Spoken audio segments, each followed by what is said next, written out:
Hello, everyone, and welcome once again to Miami Minutes. This is the podcast where we have to look at every minute of Miami Connection all on our own, and then shortly after that, die.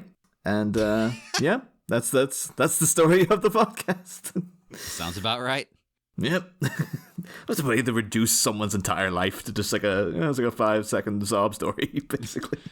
I'll get to it, but I kind of like that. You prefer that your life just be compressed into like a sort of like, it's only like all the lowlights and then just sort of dismiss it like, and then shortly after that, died. Hey, I'll explain. I will justify myself when we get there. Okay. Well, we'll see. But yeah, we're here today. Well, actually, I'm one of the hosts, Niall McGowan. Forgot to say that. And I am your other host, John Parker, and I can't really explain it. Me and Niall, we just don't really like you. Listeners. That's, I mean, we might as well just jump on into it here. We're here for minute 15, which opens with a shocking confession. And it ends a minute later with the screeches of thunder. Yeah, but that was like after all the great setup of our beloved Jeff in the last episode. We just find out, oh yeah, by the way, I don't like him. Like, what? You don't like him? Yes, I do not like him. Now, that really does get to me a bit because, like, John, he acts shocked to learn this news. Like, what, you don't like your brother? Like, on one hand, it's not that wild. Someone doesn't like their brother. Maybe he's just kind of playing along. He doesn't want it to be too serious and dark. So he's like, oh, no, what are you saying? Kind of lighten the mood. Still, Jane got a Jane. But he also... what am I trying to say? I've completely fucking blanked now because I went off on a tangent about Jane. I mean, I think we did mention it before, though, because he has a genuine... It's like almost one of the most genuine reactions in the movie when he's like, what? You don't like your brother? And it's like, spoken like a true Orpan. Like, yeah. A lot of people probably don't like their family, man. It's just very... He's hung up in that old kind of thing of like... Yeah, well, although, maybe I'm judging him too harshly. It could be that, like, being an Orpan, he's like, all I've ever dreamed of is having a family. So why would you have one? Why wouldn't you like it? Well, yeah, I kind of get it. Oh, and I thought what I was going to say. It comes off her next line about it, which I referenced before, where she goes, I can't really explain it. I just don't really like him. Which, I'm like thinking, nice one. So John knows that this guy... her brother has sacrificed everything for her. And he sent her to this nice school and everything. Yet she doesn't really like him and has no reason as to why. I mean, the thing is, we've only met Jeff very briefly. And I can hazard a guess as to why she wouldn't like him. It's like, well, he's kind of John this... doesn't know that yet. I'm going like, well, I can't really think of why. It's like, well, it could be because he's a G.I. Joe looking psychopath who seems to be it. But she mentioned it a little bit, like he's just incredibly jealous. It's like, if he's that volatile about everything, yet you could be just like, well, unless maybe she's trying not to scare John off. She's like, well, I just say, oh, he's a nut job. Like, there's the guy is fundamentally like a sociopath. Well, actually, I won't say a sociopath, because a sociopath would indicate that he doesn't care about other people. He seems to care about Jane too much. And in a weird way, he cares about John. He cares about him in all the wrong ways, I guess. Yeah. But yeah. But I will say, give them some sort of credit for doing like we've been saying, like all the Dragon Sound kids don't have families. They've never known a family, except the found family that they are. Whereas, and they're the nicest guys in the universe. And then on the other hand, we have Jeff, who is like, obviously, he had and lost a family, and now it's hardened and embittered him into like a stone flint-hearted, friggin' crazed nut, basically. Who's way too protective of his sister. I suppose these are the two ways you can go as an Orpan. That's the message. It's the light and the dark, Yeah, he is very much Jeff is very much on the dark side. We can tell by the black vest he's wearing, quite frankly. Oh, yes. I can still sense good in him, though, now. I wouldn't. I've seen how the movie ends. Shush. Don't ruin it for people. They're watching it a minute at a time. There's no scene of him grabbing Yoshito and throwing him off like into a giant reactor or anything. No. Just Yoshito, for some reason, electrocuting, I guess it would be Jane. Or, would it be Jane or... Yeah, I suppose John's the Luke, right? But Luke doesn't have a girlfriend. Luke's like an incel or something. Well, he literally is. He then becomes a terrorist. Yeah, I guess that's true. And then he gets this older and crankier as he ages. So I was like, oh, the old hallmarks are there, I guess. Yep, incel Luke. And don't be telling me that Legends Luke ends up with Mara Jade. I don't care. Nah, yeah. But if Mara Jade was so great, why isn't she in the movies? Exactly, huh? Speaking of things that are great, though, and speaking of things, Jade, a color, do have to highlight some of the loud fashion choices going on here in the background. I think you're going to pick my absolute favorite one. Well, I think there's one clear standout, and it's from a person who, I have to say, the height of androgyny, I can't tell whether it is a guy or a girl. Like, in the red? A person in the red, yeah. Because that could be a woman, and also could be a guy. Like, I genuinely don't know whether. I don't know, and I don't care. They're rocking it. Oh yeah, they got a. Do you think that is a all one shirt, or are they wearing a jumper with a white shirt underneath? Oh, okay. I assumed it was like two shirts. The 80s were known for layers, but now you've mentioned it, maybe that is built in. Maybe it's just like a white kind of collar and cuffs. Yeah, I think it is. I think I think that's the style. Although you get that hang now. On, wait. You might be onto it. Look, our left, their right, the collar, the white, does it not have some of the black squares on up at the inner top? That's right. Yeah, it does. It does very much. Yeah. Yeah, I think you're right. Unless they bought two of the same shirt in like two different colors. It's like, I love it so much, I'm going to wear it twice at the same time. That's the 80s, baby. Yeah. Oh, it's such a look, though. It's great, isn't it? This like non-binary icon here, giving off sort of lesbian realness. I love it. If they are, in fact, a lesbian. So you can't really tell.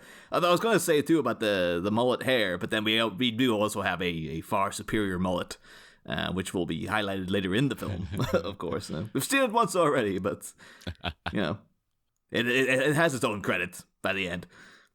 As well as this MB icon, I did particularly like the guy just to the left of the screen as well, rocking one hell of a weird headband. Yeah, I did enjoy that guy, too, because he's got, like, everything else about him is, like, quite boring. Like, it's just standard jeans, T-shirt.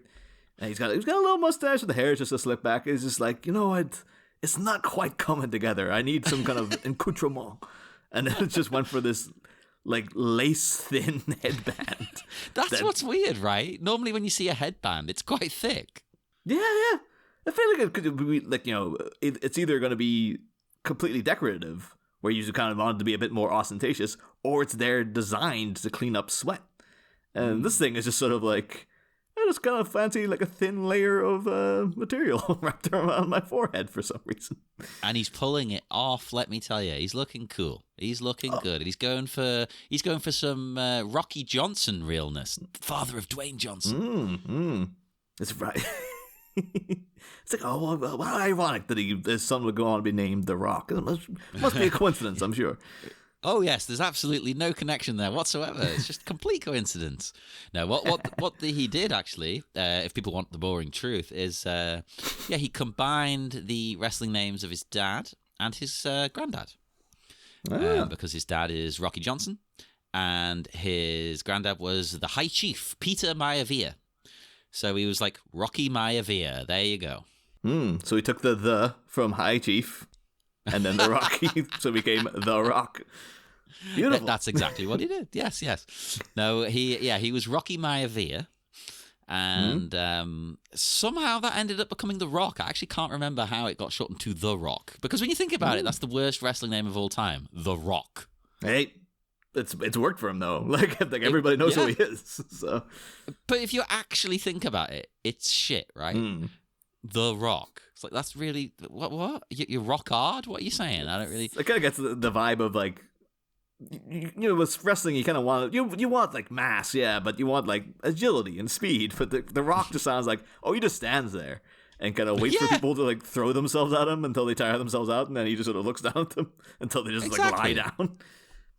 And I know he might be a tank these days, but you know, in his actual active wrestling days, you know, he's a big guy, of course. I mean, next to me, he'd look humongous, but he's known for, you know, being sprightly and energetic and well, he always referred to his electricity, you know. I think we were like, let's try to think of an alternate name for him now, but I got hung up on the thing of like, he had the people's elbow, whereas basically like he went down on, you know, stuck out his elbow and then just jumped down on top of people, hit them with the elbow. I was like, he's called The Rock. Why isn't that called like the Avalanche or something? Because I mean, like, Rock's coming down on top of people. Oh, yeah. No, I agree. It's very complicated again, though. Right, so his main finishing move was the rock bottom. And then because he started doing the people's elbow because he was calling himself the people's champion, which was meant to be ironic at first because everyone hated him. So he would jokingly be like, I am the people's champion, you know, and the boo, no, you're not, fuck off. But so then it was, the people's elbow, just start doing it. But as people got into the character and actually started liking him, I don't know, it just snowballed. And I guess if he was planning it from, you know, from scratch, knowing where it would go, he probably would come up with a more rock-related name for it. Welcome to WrestleCast. I like the fact, though, that he's gone from... became beloved by the people, despite began with them all hating him, and he just sort of just made them like him after a while, and now he's got this Black Adam movie out that, like, nobody ever asked for a Black Adam movie. And The Rock just decided he was making one, like, 10 years ago, and now he's out there. He's, like, the only person who's out there going, you are going to watch this movie, and I'm going to make you watch this movie, and it's going to change the trajectory of films. I'm imagining this weekend. This is like it's the biggest grossing film of all time somehow. Even though I have no interest in seeing it, somehow I even go out and going to see it. You will. Mm-hmm. It does strike me. Everything about those is like that's a Sunday afternoon streaming affair. There, like that doesn't strike me as high priority. But no. But if it was on streaming, I'd watch it tonight. But I'm not going to the cinema. No. I don't even know if I watch it tonight because I know what it's gonna be. Like I know what it's gonna. I get it, you know. But unless it's got a lot of fast cars zipping around, although we'll get to that later in this very minute, actually. Well, back to the minute and Rocky Johnson here. Have you ever been able to or attempted to pull off a headband? No, I never have. Perhaps. If I ever did like a Daniel LaRusso costume for Halloween, but I don't believe I ever have. No, because it's well, you know me, I'm a hat man, so I don't really have cause. Yeah. But no, that's what I thought. Maybe before the hat, though, prior to the hat, listeners, there wasn't always a hat. I mean, there would have been pics. I used to always go around, always wearing like jackets and ties and stuff all the time. And you know how it gets when you're out and people have a few drinks, and then all of a sudden the tie becomes a headband. Oh, yeah. That's happened on occasion. Like, not that often, but, I'm sure there probably is a photo of that somewhere. So, unless this guy, maybe that is his tie. And he's just like, oh, I love this look. He was out, like, celebrating. He was at a wedding or something last night.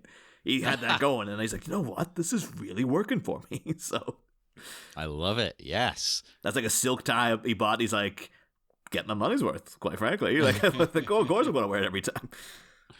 But, a headband, you might think, that doesn't go with a shirt and ties and jackets. And the 80s proves you wrong. I've seen 80s fashions where it's like, let's call it sports casual, but there's a headband on. Yeah.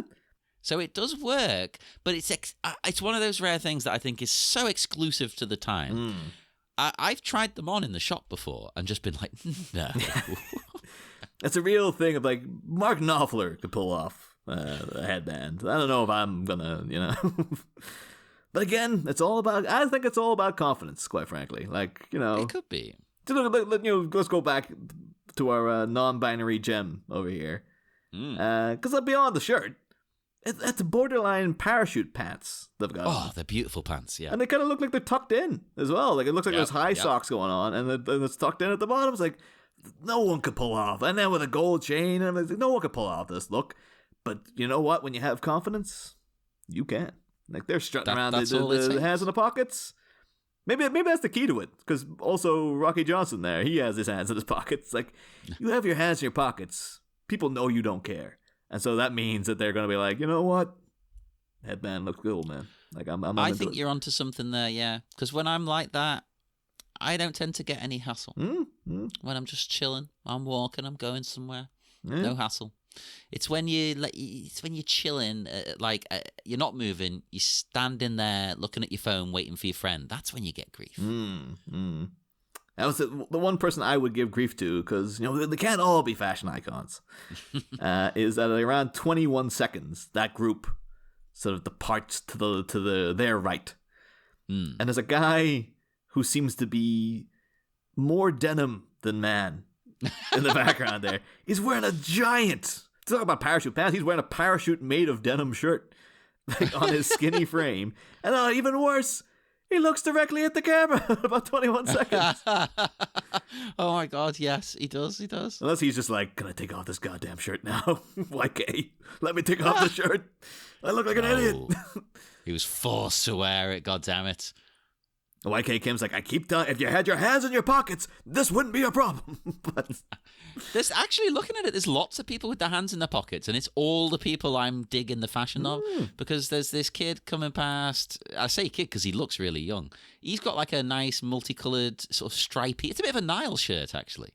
Let's see. Yeah, it's like a pinstripe with a white collar. Oh, yeah. Oh, this is the guy. He's like, he looks like he's way too young to be there. Yeah. That's how clever he is, you see. He's so smart they let him in. Yeah. And he's got his hands in his pockets. He's chilling. Yeah, that's true. He's got a... But that actually kind of reminds me of that shirt a little of the one you have, which I believe is like a replica of that Vivienne Westwood. The one that has like Karl Marx and stuff on it.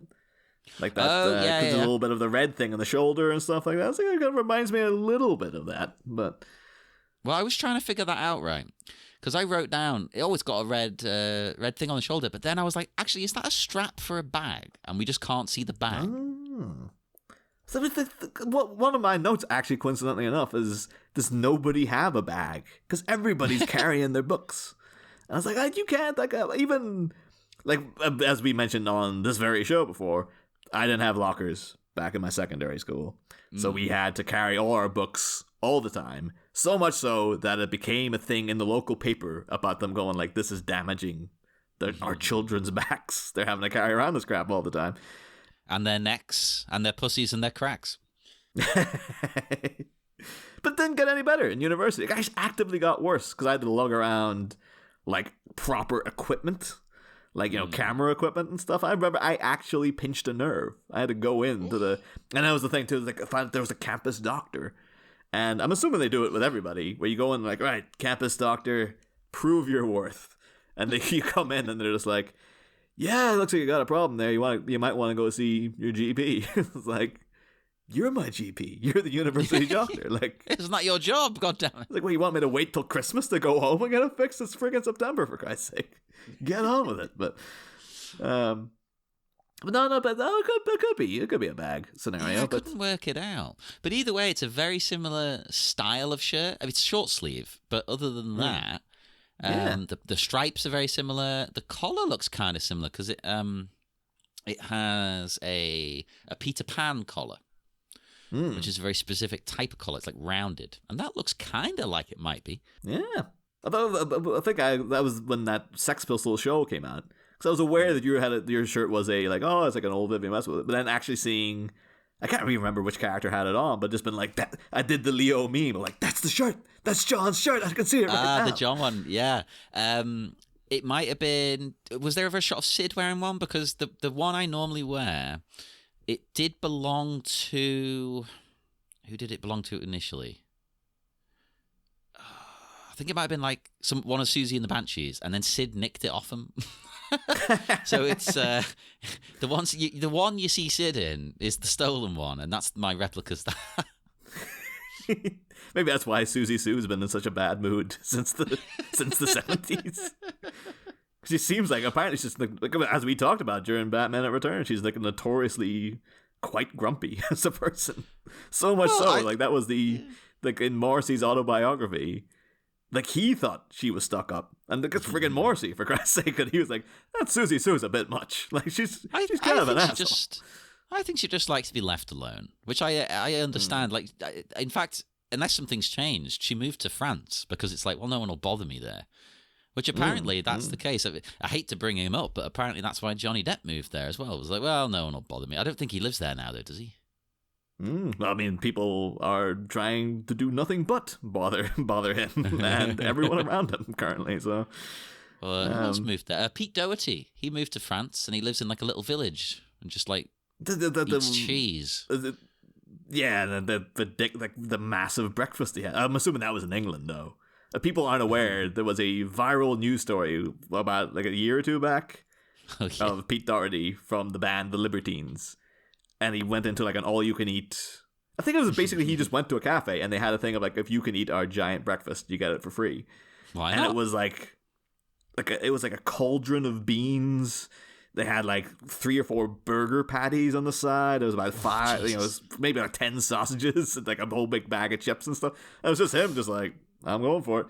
And he kind of looked like, he genuinely does look like a homeless person most of the time now.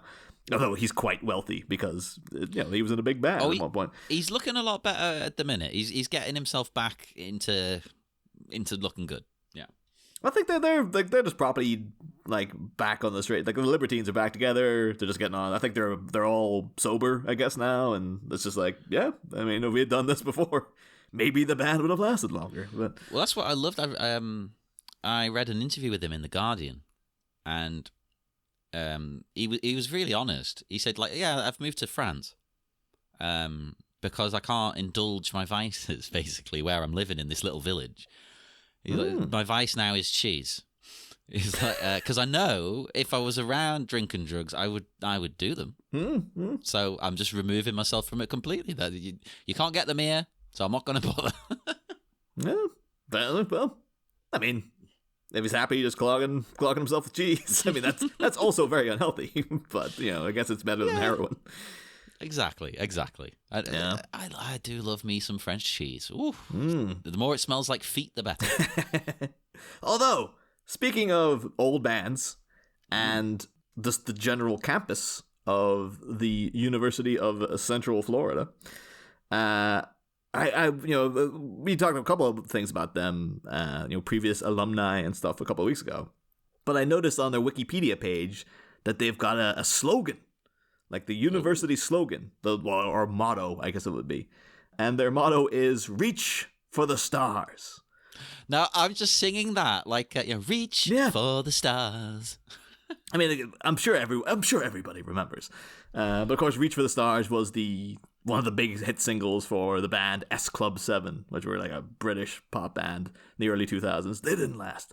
No, they were at the tail end of pop groups like that being a thing. They really, they were the end. I'd say though, because they were huge though. I'd say they were the last like proper hurrah. Like definitely the last. Yeah. Yeah, but then afterwards and like. They're proper much like the Sex Pistols, actually. They were manufactured, but like more nefarious. There was no like countercultural sort of statement to be made. It was just like, this band, you buy this, you can get a free can of Pepsi with your CD, or that kind of that level of money making. And then they split up and went on to do other things, and like one of them, the best one, Hannah. She went on to be killed in Seed of Chucky by Chucky's non-binary offspring, Glenn/Glenda. And then killed in the same movie as John Waters when he was killed by Chucky himself. So it's like, that's the ultimate thing. Like, she can be like, I was in S Club 7, but I was killed in the same Chucky movie as John Waters. like that's pretty top tier. Random spoiler that will mean nothing to you now, most probably, but some listeners might care. I heard today that in season 3 of Chucky, the TV show, they are going to have the guest star of WWE wrestler Liv Morgan. But in season 2 of Chucky, they just brought back Glenn and Glenda. Now played by... I always want to call them Glenda, like with a little full stop in there. But no one gets what I'm saying when I do that. Yeah, but they're played by that non-binary actor. Was it McLaughlin Watson from The Chilling Adventures of Sabrina? Oh, yeah, they're great. Yeah, I love them. Yeah. Oh, they just came in this last episode, and they're clearly thrilled to be part of the whole Chucky thing. But it's a shame they didn't get the OG voice back, though. Oh, well, there's time. It's not as if, because, the old OG voice was with Billy Boyd, wasn't it? So, I mean, it's not as if he's busy. Like, he's great. The guy's got Lord of the Rings money lying around. He's probably like, well, maybe I'll do it. Maybe I'll come back to Chucky. We'll see. But it's voice work. It's okay. Yeah. But I only bring all this up, though, because if people don't know, S Club 7, manufactured pop band, were English, tried to make it big in America. But the way they did it, they not so much as manufactured as the Sex Pistols, but very specifically modeled after the Monkees. Because the Monkees had a TV show first, before they became a band. And the name of the show that launched S Club 7 was Miami 7. So, I'm like... Oh my God. Was Reach for the Star... Did one of the people, go to the University of Central Florida? And was like, I always thought that would be a great chorus for an upbeat children's pop song. I genuinely didn't remember that was the name of the show. I thought, it's just called S Club or something. It is kind of weird. Why? I guess because none of them are from Miami. But then you would be like, why not call it Miami Club 7 or something? Why have it be Miami? Or just call them Miami 7? Like, I think it was that the thing is, they knew exactly what they were doing. Because I didn't like the S Club 7 era band. I don't mind now because, to be fair, the songs are very catchy, and it's like, well, that's just good pop for kids. But the thing is, I didn't like the music, but I did watch the show on occasion because I was a teenager at the time, and everybody in S Club 7 was very hot, and that's how they got you basically. And so I'm pretty sure them going to Miami was just an excuse to have them go out to the beach as much as possible. So, friggin' 13, 14-year-olds flipping around the stations will be like, whoa, what's this? And what's wrong with going down the beach in Blackpool? Well, I don't think they're, going down there in a duffel coat is going to bring eyes to the show in the same way, John. A sexy duffel, nothing underneath, Niall. Nothing underneath. It's just like, the S Club flashers. So it's just going around, flinging it off every once in a while. But I'll be honest, because they were all so cheesy hot, let's say. It's very stereotypical beauties. They're all models, basically. Oh, yeah. I always jokingly thought as a kid they were a sex club. I mean, yeah. But they always had that, because even the one mentioned, Hannah, she was supposed to be the kind of quirky, weird-looking one, and still just, standard beautiful, but just in comparison to the rest of these chiseled, modeled people. And I was like, oh, she's ever so slightly unusual. We could market that to people as well. Yeah, they're clever when they make these groups. But that's how these pop Bengalis, they know what they're doing. So I was going to say, too, I was wondering, I wonder if the people who wrote Reach for the Stars were from them. But I think it was, I think that lady Kathy Dennis wrote all their stuff. Because Kathy Dennis was my brother used to get singles of Kathy Dennis. She used to be a very low tier English pop star in the early 90s. Yeah. And then she just did that thing where she just disappeared. And then you found out that she wrote everything. So you're going whatever. Yeah, whatever happened to that lady? It's did she go destitute? And it's no, she wrote Toxic by Britney Spears. She wrote all the S Club 7 songs. She wrote most of Katy Perry's stuff.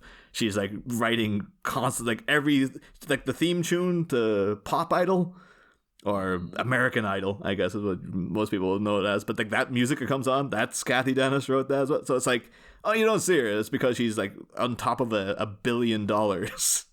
like up in the stratosphere somewhere, kind of occasionally looking down at all us peasants. But and I believe she's UK based. She might have gone to the University of Central Florida.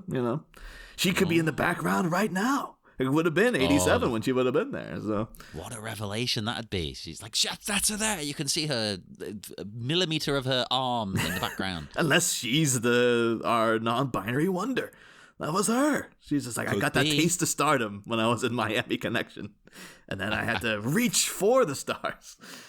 And she did reach. She did. Yeah.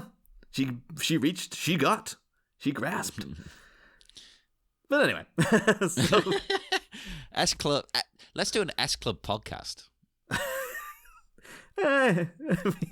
We'll watch every episode now. We're going to review Miami, whatever the fuck he called it. I think they did one. I remember they did a movie as well, didn't they? But I think it was like a made-for-TV movie. It wasn't like Spice World or something like that. No, of course not. The Spice Girls were lucky to get away with that. But I have a feeling going, because I think most of them try to go on to become actors afterwards. And it's like, I have a feeling if you watch that show, I think Hannah did okay because she went on to be in like she's in that show Primeval, the dinosaur show that was on ITV. But the rest of them are sort of like, yeah, you're only in this because you're hot. Like there's no you can kind of do the moves and sing kind of, but we'll auto-tune you in post.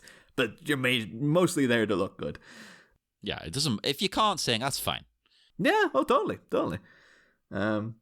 Although speaking of all the manufactured Pops Bengalis and whatnot, was it last week I was saying that randomly on my I was like a YouTube shuffle and like Dictator by The Clash came on and I was like, what the hell? Yeah. This week, freaking Buffalo Gals by Malcolm McLaren came on. Hey. And I was like, what is happening? Why is this crap? But I haven't looked at Malcolm McLaren in years. What is this? But maybe it's from when I've been round, but I haven't put Malcolm on. Yeah. It's a good song. It's a good one.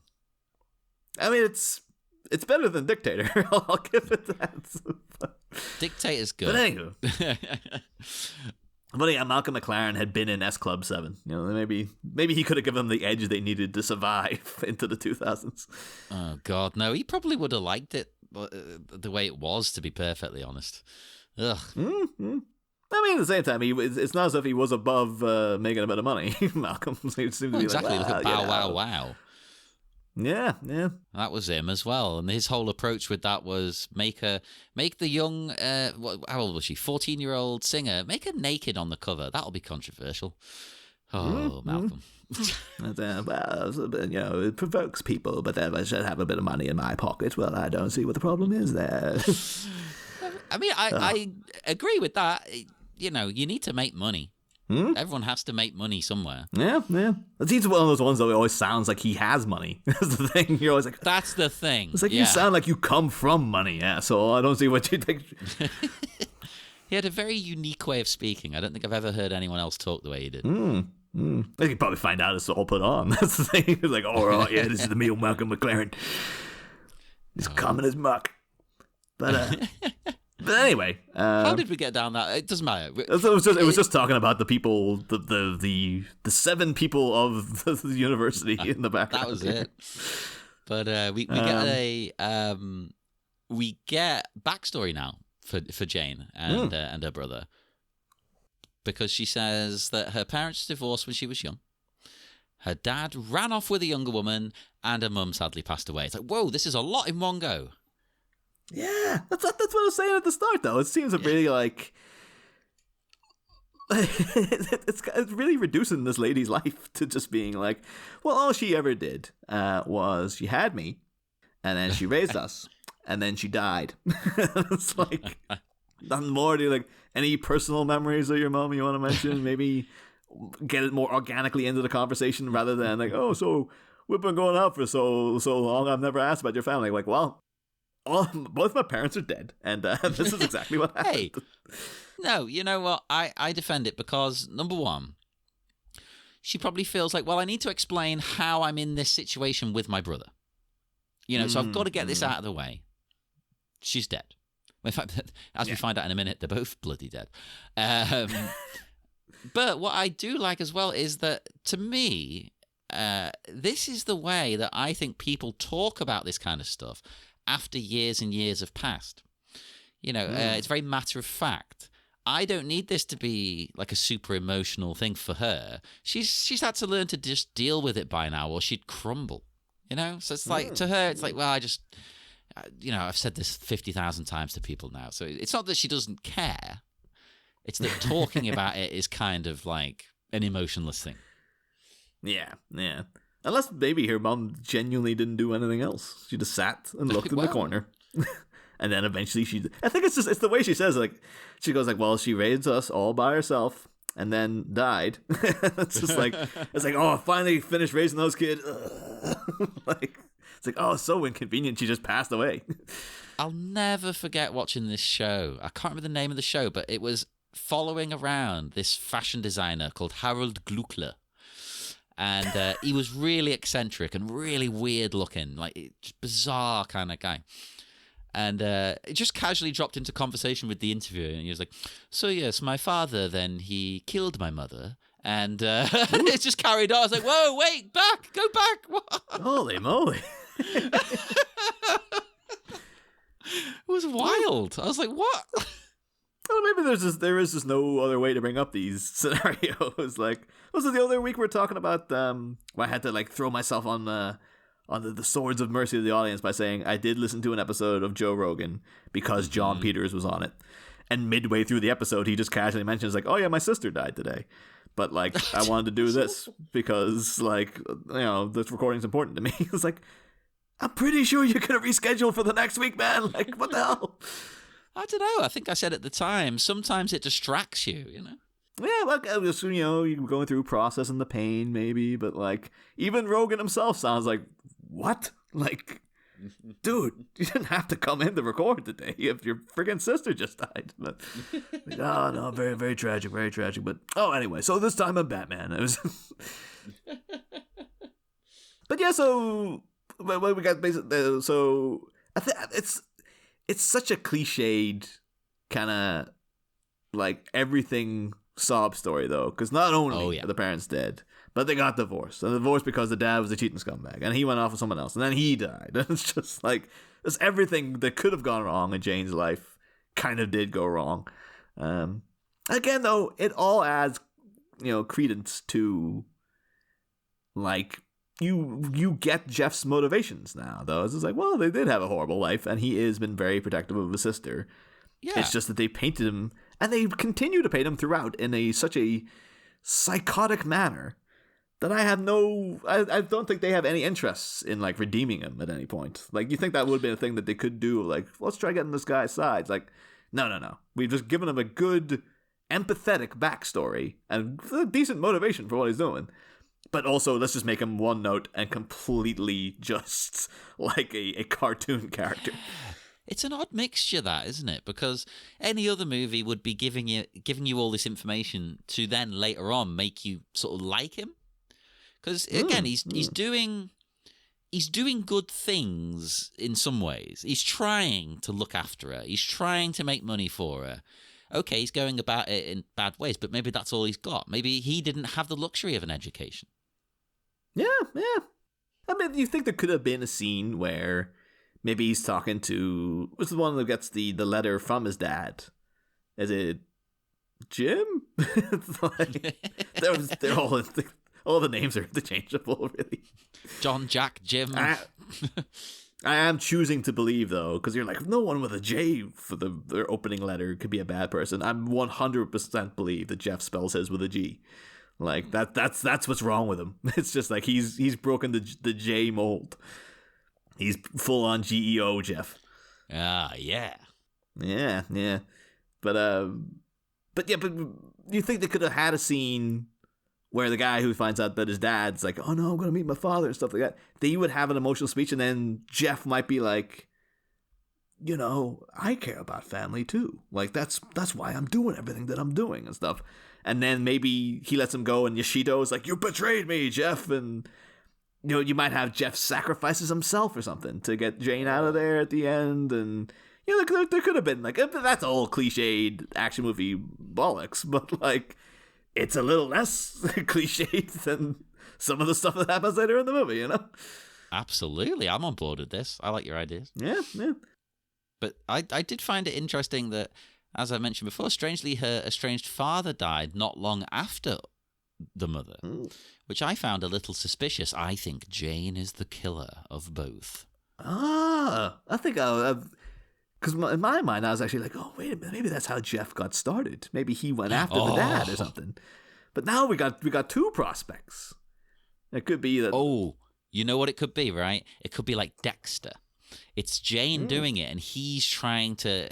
He's like Dexter's dad. He's trying to. Actually, no, because Dexter's dad is encouraging it. I was going to say try and rein him in. But Dexter's dad is kind of provoking it, isn't he? Yeah, I thought that would actually explain a lot, though, because we'll get to it in a couple of seconds. But, like, when Jeff shows up, he shows up with, like, backup.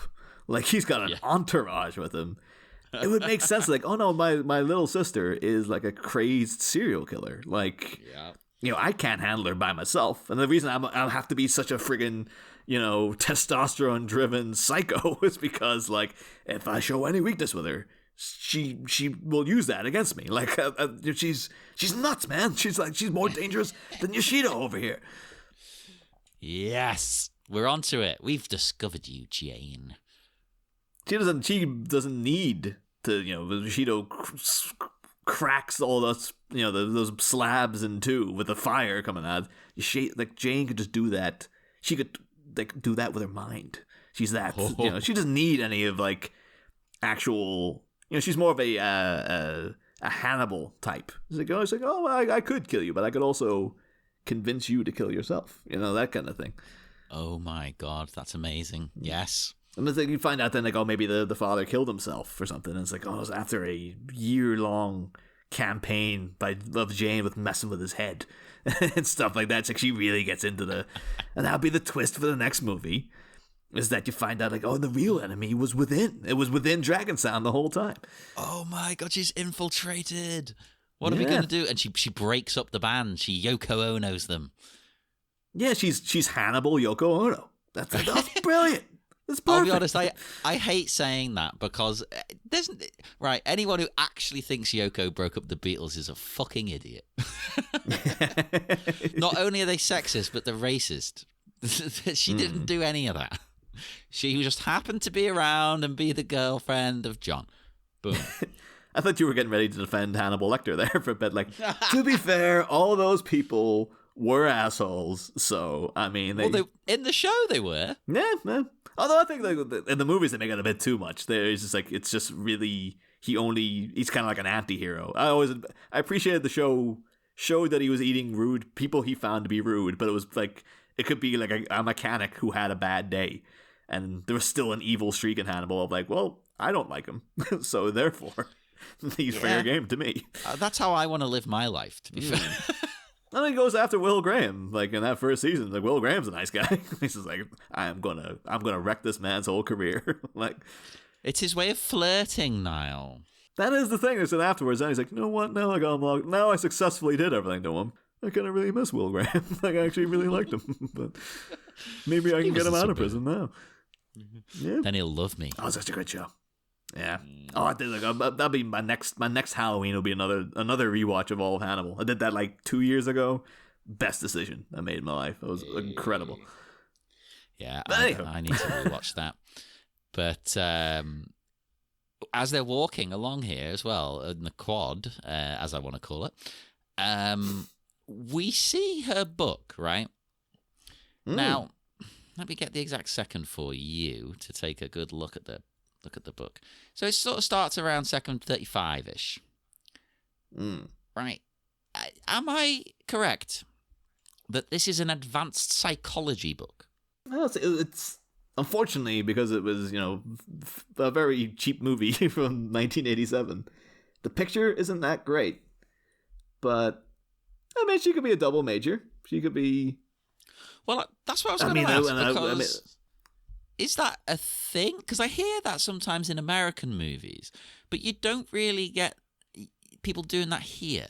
Oh, I think you do. I knew a few people. Maybe not people with like big, you know, vocation. Like if you're studying medicine, you weren't also doing music, like that kind of thing. But yeah, I think there were a couple of people who had like joined, like, oh no, I do this and this. Well, like I did history and politics, but they're combined. You know what I mean? Like they go together. But she's like, I assumed she did like computer science or computer programming or something.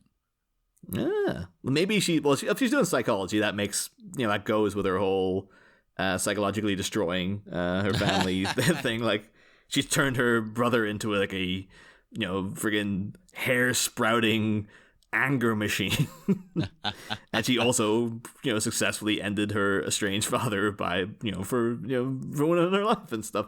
And then also she's in the computer coding class because the university is clearly trying to manufacture the perfect pop group.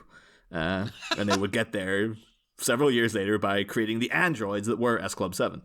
Oh my god! Right now they're just creating the algorithm that's going to lead to it. Yeah. That's just like you remember like those videos, like some of those dance moves they were doing. One of them was a perfect circle, and that was like the guy going, "That's a very nice circle, Jane." She's like, "Yeah, I'm going to have Rachel Stevens do that in all the videos." I really hope the band A Perfect Circle are named after this. But yeah, I can't quite make it out though. But like, to be fair, I can imagine what's happened is basically they were like, we need her to be carrying a book. She's on campus, right? What book do we have nearby? Yeah. There you go. That's what she does now. Well, Americans, I imagine most of our listeners are American, like they are on all of our shows. Do chime in. Is it more common to do multiple sort of topics of study? I'm fairly sure it is. Yeah. I hear it in American films sometimes. They mention two things and they're totally different subjects. Yeah. That's what I'm thinking of. There's always like, oh, I majored in biology, but my minor was in like sociology or something like that. There's I think that's the thing that they do, yeah. I'm assuming the minor is just like you don't spend as much time on it or something. It's like maybe the major is like that's 16 hours a week, but the minor is like 10 hours a week or something like that. But maybe, yeah. I obviously I know you can do it here, but it's just not something you really hear of much, I would say. But you'd know more than me. I haven't been to university in this sense. No, I'm pretty sure you could. But I think that I knew people who were doing like they would do like film studies, but also religion, like that kind of, and then you can combine those two in your work by kind of like crossbreeding and stuff. But so I think there's a good chance that she is trying to create the perfect android. Like she's like, I'm getting the psychology down, so when I program it, it'll be the perfect pop star. And, she creates Skynet. She first created S Club 7 and then went on the that's what the S stands for. It's Skynet Club 7. Oh my god, Skynet Club. And that's why they disappeared in the early 2000s. It's just like, oh no, they had to pull the plug. Like they had become self-aware.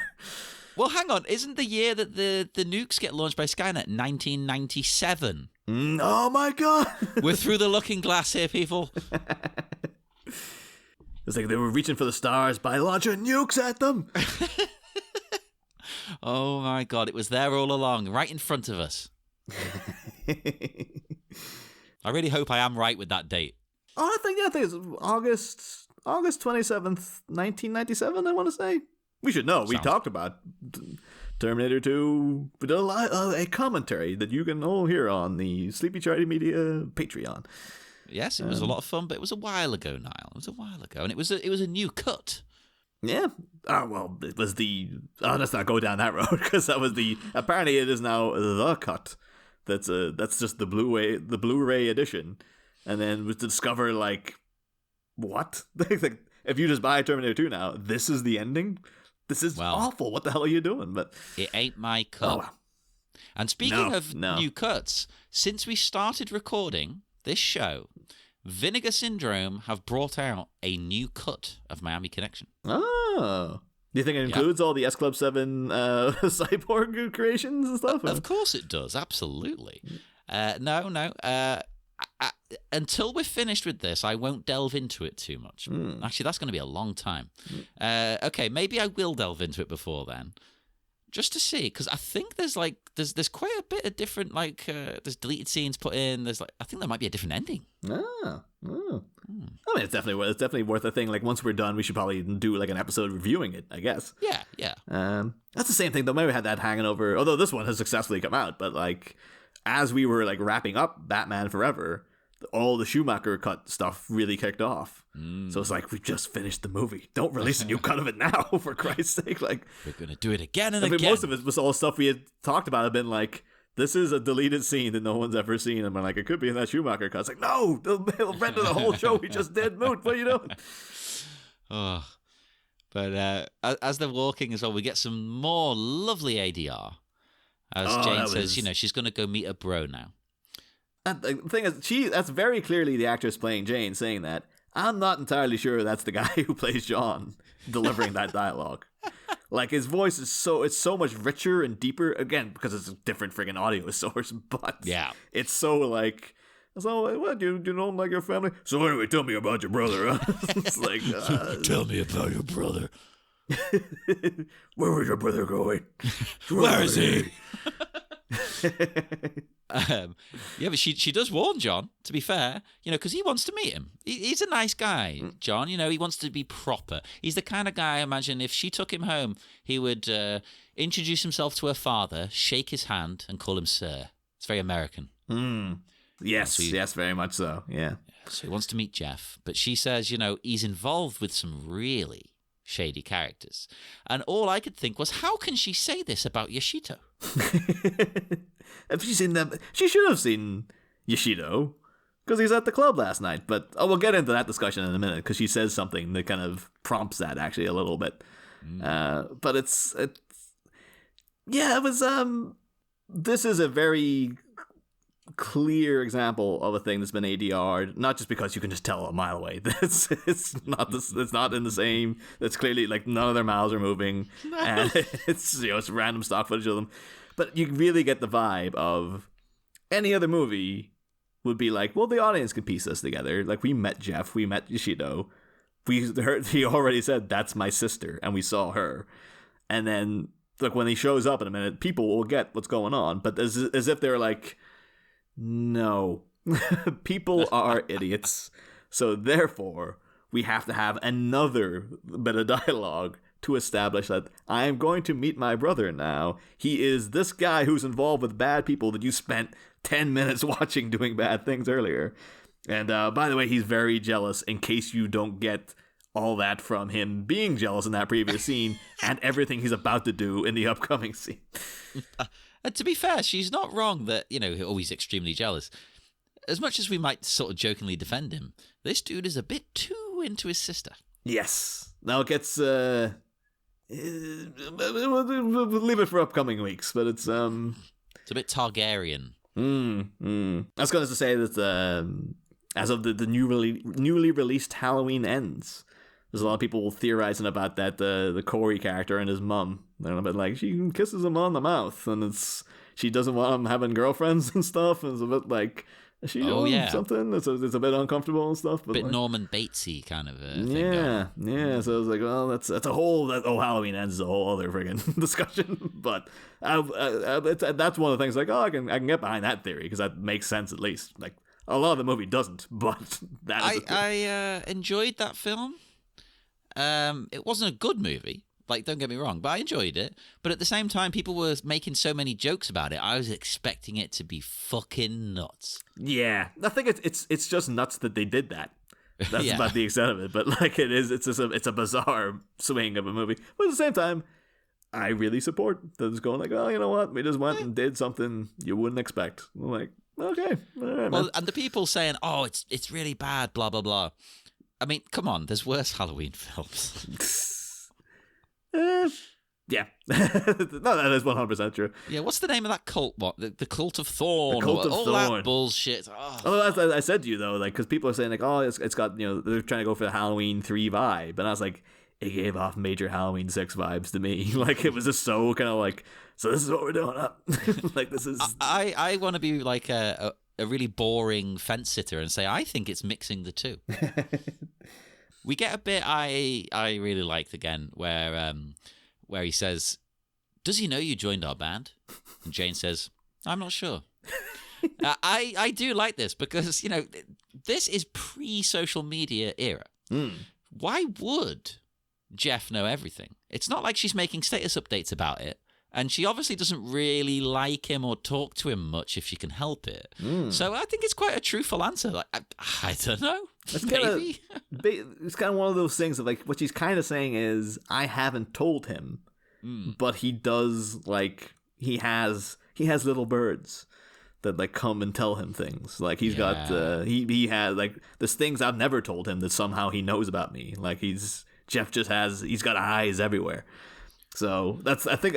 The thing is, like, because she seems so kind of like cool and relaxed about everything, that would say, like, should you not be playing this much more like with an edge of extreme paranoia? Like, it's because it's like, well, I don't know. He could know things about me because he's always watching. Like, he's everywhere. He's the Eye of Sauron. This guy.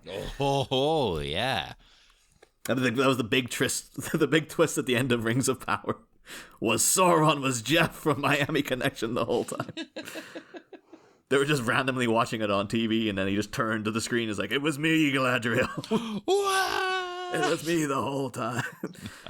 But Jeff, I thought we were friends. A friend! Oh, it's coming up soon. That's the best minute of the whole movie's coming up. It's one of the best lines in cinema history. Not ADR'd, although it might be ADR'd. Actually, I'll have to go and double check. Half the movie is. Yeah. But yeah, so like there is that like in a better movie there could have been a more organically written scene where she comes out with backstory, and you might want to give her a bit more of an edge of being like, well, yeah, my brother's very overbearing, and by me saying I don't know about this means like I didn't tell him, but there's a good chance that he's had someone watching me, basically. Yeah, his crew are out and about. Yeah. You know, she's maybe seen some of them around the club. I think you would think she would have saw Jeff himself because he was there the other night. But well, it's a big place, and when you're on stage, you can't really see anyone. I could buy that she didn't notice. You know, yeah. You're kind of in the moment. Well, my favorite thing about this shot, though, is that they just can't help but have random awkward things just shoved in the middle of these things because they're just like. It feels like YK Kim is like, we need people in the background because presumably this is continuing directly on from the previous shot where they were surrounded by people. Because of this shot, everybody's disappeared. And then you look in the background and there's 4 people with their backs completely turned to the camera facing, just looking at a building for some reason. Standing like they're in King of the Hill. Just like randomly standing on the lawn. Like all looking in the one direction. And then, they're admiring the water feature. And then next to them, there's like 3 other people, and they're all staring the other direction, but all in the same direction. And then there's one guy who's standing with like one green book, and he's just looking directly at the camera at one point. No one's very natural in the none of the extras are particularly like good at just play it cool. Yeah. I mean, the best one in the shot is the guy's got his hands in his pockets, and the rest of them, you know exactly what's wrong with them. Well, once again, there you go. Hands in the pockets. Yeah, that's they just put a hand in the pocket. Could have just alleviated all the stress. The stress just slides off your shoulders as soon as that hand goes in your pocket, man. Hell yeah, it just goes woof. It's like butter.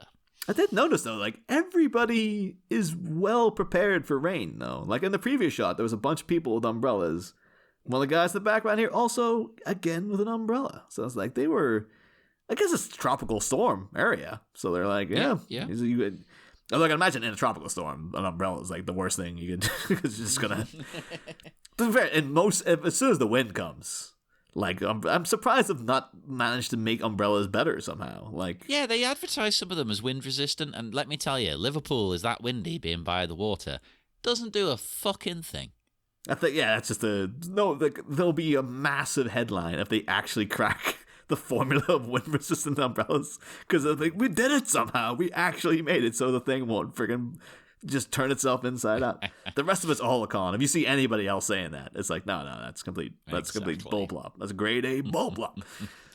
Although, speaking of cool extras, in a bit of a different shot for them, we see the boys themselves walking along campus. Yeah, got a little bit of sex.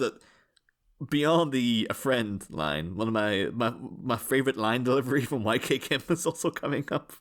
Of the "we are not scared of you at all, at all," and just seeing him, it's like, oh, it's coming any second. The passion, the fury. Oh, that's the. Oh, I'll say that for when that minute comes because I've so much to say about it. I was just excited to see our guys again. I was just like, yeah, that's them, that's the boys. Yeah, we're going to finally get properly talking about them because we were like 15 minutes in now, but we've seen Dragon Sound.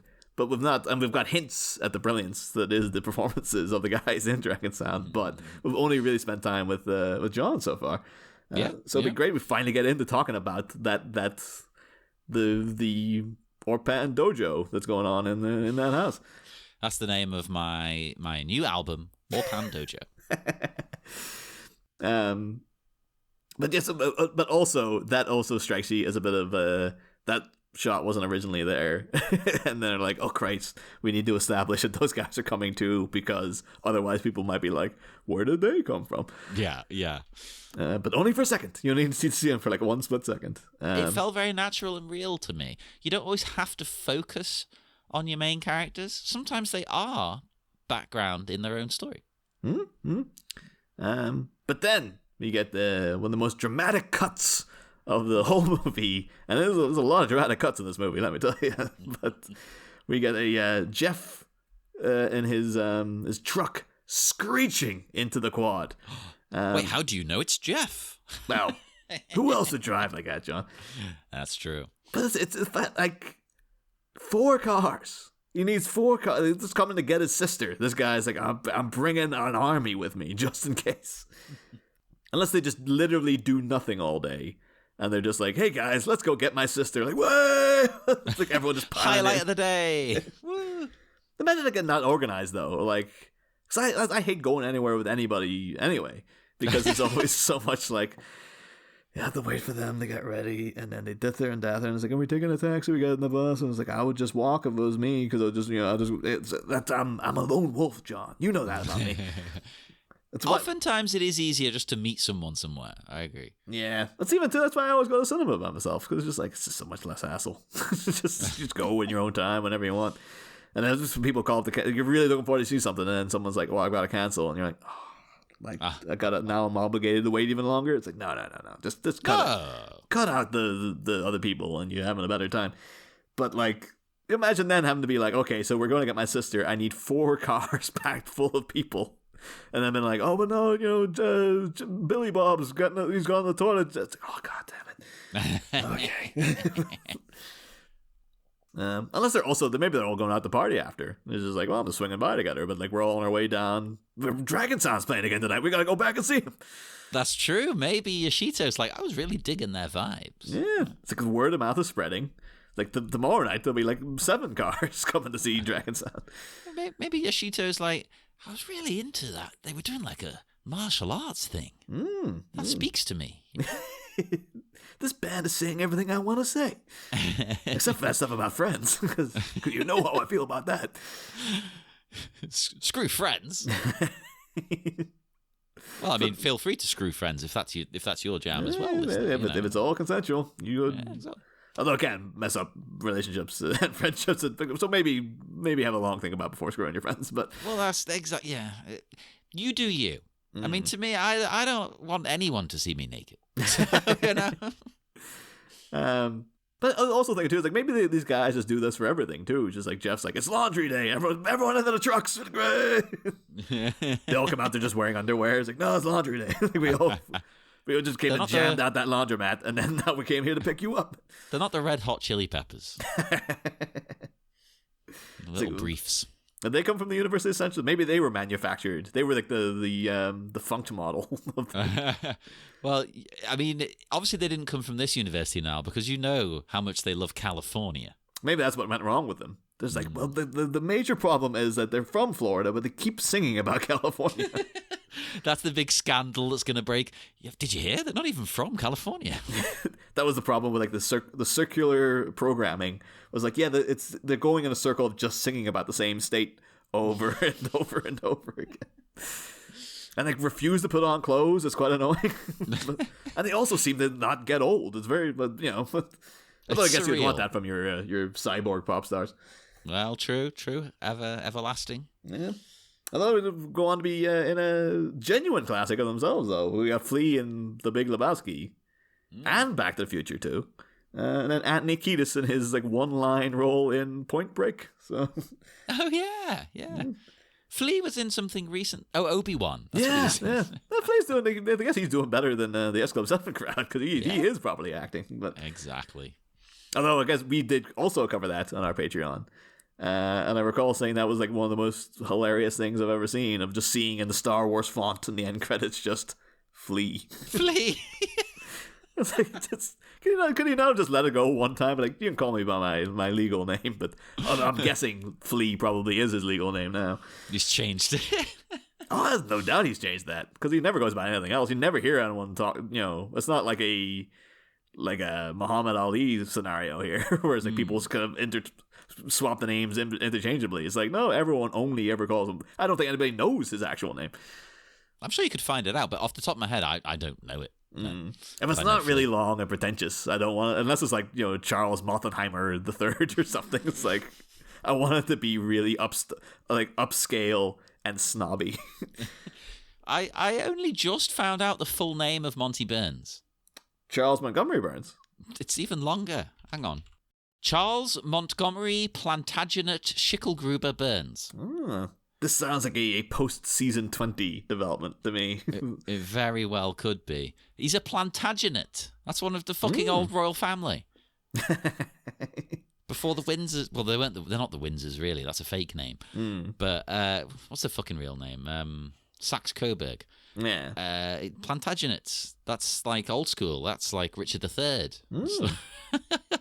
and it says also known as CM Burns, and it's made me think of CM Punk. Maybe that's where he got the name. There's a T-shirt in that. He was like originally, he was like, oh, I'm like a blue blood wrestler or something. Do you know what the CM is? I think it's the thing you've probably told me in the past. I've probably told you. It's because he used to have a character before he was just himself. Because, you know, now he's himself. He's just like, oh yeah, I'm like a punk rock guy. But he used to have a different character, so he was the chick magnet. Oh no, you did tell me that. Yeah, I did hear this before. And he kept it when he became a punk character. It's like, wait, no, you can't, because everyone now goes, what's CM? And it's like, well, I've got to explain. But then you see who he's hooked up with, and you're like, hey, it worked. Like, the magnet is still on. So to be fair, yeah, and before her, he went out with Lita. The rest. Oh man, that's all. Yeah, he's working for him. Maybe I should change my name to Chick Magnet. Well, yeah. Although it's a bit awkward because Lita was AJ Lee's like idol.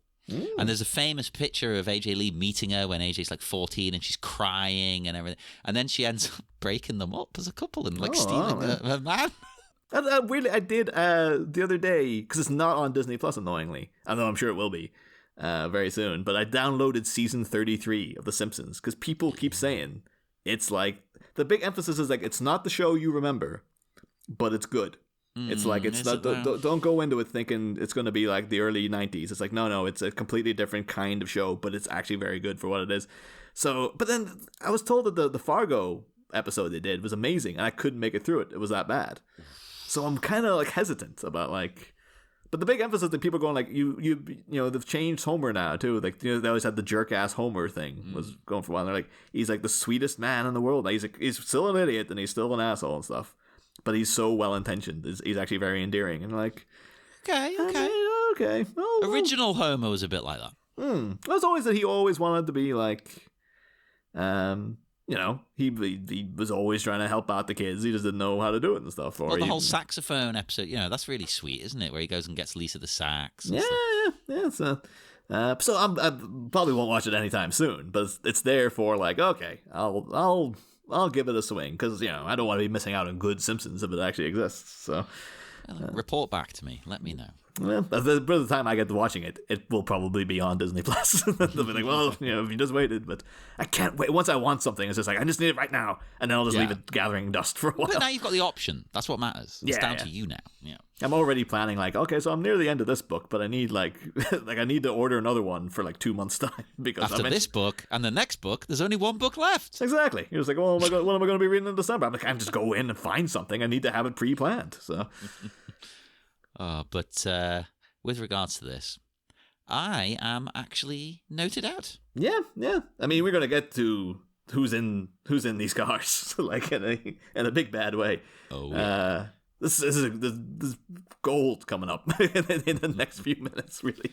So the final thing to do is consult the drinking game, and I thought initially, there's going to be no drinks in this. Oh yes, there is. We hit it twice, right? Oh. Serious family issues.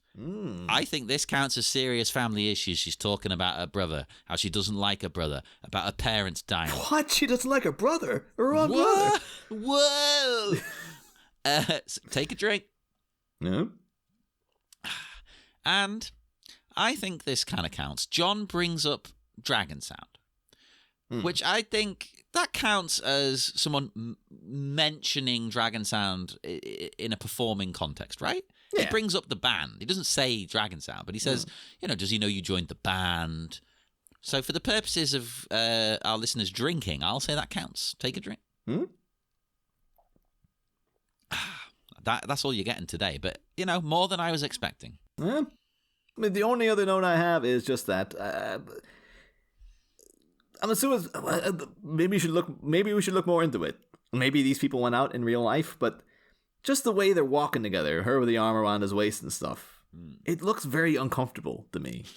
It looks like these people have just met, which is probably true. Probably true, yeah. It's the scene or something. Yeah, so this is like, this is literally the first day of shooting. I've never met this. It could be they're married now. I don't know, but it just has that kind of slight vibe of the extras in the background are doing a more natural job of they seem like they're actual people. Where this seems very yes, we are a couple, and now I will splurge my backstory to you in one conversation. And, by the way, I'm just meeting my brother right now.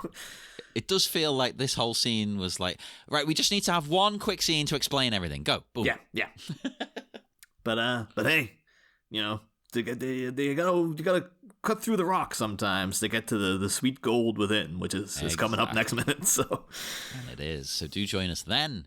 In the meantime, speak to us on Facebook at the Miami Minutes Taekwondo Orphanage, on Twitter at Miami Minutes, Instagram Miami Minutes, and why not head over to the aforementioned Patreon, look up our network, Sleepy Charlie Media, and get bonus stuff. It's technically mostly bonus stuff for our Bat Minutes show, but a lot of it isn't just Batman. As Niall mentioned, we've reviewed Obi-Wan. We have a commentary track for Terminator 2. We talk about weird things like... I mean, the plan is, by the time this airs, the Tim Burton Wednesday Addams show on Netflix will be on, and we're planning to cover that as well. So exactly. So check that out. At some point, I'll get back to doing my Rent show, and there is also Communion, which is a wonderful movie. Listen to our episode on that. It's not Holy Communion. This isn't a religious thing we're trying to get you into. No. I mean, if that's your bag, that's fine. But no, all we do on that episode is we say Mass, and then we say another Mass. Yeah. Lord, have mercy. Lord have mercy. Christ, have mercy. Lord have mercy. If you donate enough money to the Patreon, Niall will read Mass. Because tragically now, all the money we had accumulating going towards our Coolio cameo is now defunct. So we have to put all that money somewhere. So if you raise enough money, folks, I will say Mass. You heard it here, folks. So do all that and join us again next week for more Miami Minutes. Hiya! Listen to me!